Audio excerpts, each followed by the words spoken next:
તને કંઈક પૂછ્યું હતું, અત્યારે યાદ આવી ગયું. પૂછું? પૂછો. એ તું નાની હતી ત્યારે મુલાકાત કરતી હતી હા, મારા પપ્પા કેટલા બધા સૂકા મેવા લાવતા હતા. અને પછી મોટી થઈને જયા પાર્વતીના વ્રત અને 16 સોમવાર કરતી હતી એને.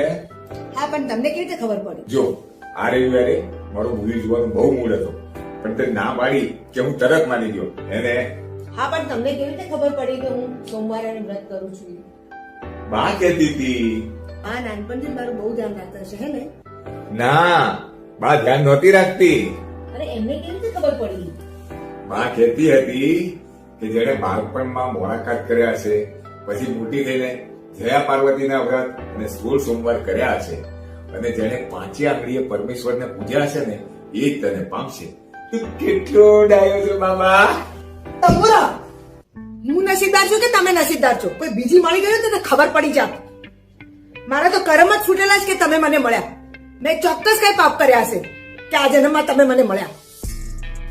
પણ એમાં આટલી બધી ગુસ્સે છે ને થાય છે મારી પર? તો કોની ઉપર ગુસ્સે થાવ? એ કલા, તે ગયા જન્મે બહુ પાપ કર્યા છે એટલે આ જન્મે તને હું મળ્યો, તું એમ કહેવા માંગે છે? હા, બિલકુલ. હૈલા, તું ગયા જન્મે તે બહુ પાપ કર્યા, એમાં પણ તને મારો વાંક દેખાય છે? આ માણસને તો કાંઈ જ કહેવા જેવું નથી. ખબરદાર જો તમે આજે બેડરૂમમાં પગ મૂક્યો છે તો અહીં બહાર હોલમાં જ સુવાનું છે. હું અને ચક્કી બેડરૂમમાં સુઈ રહીશું. હા.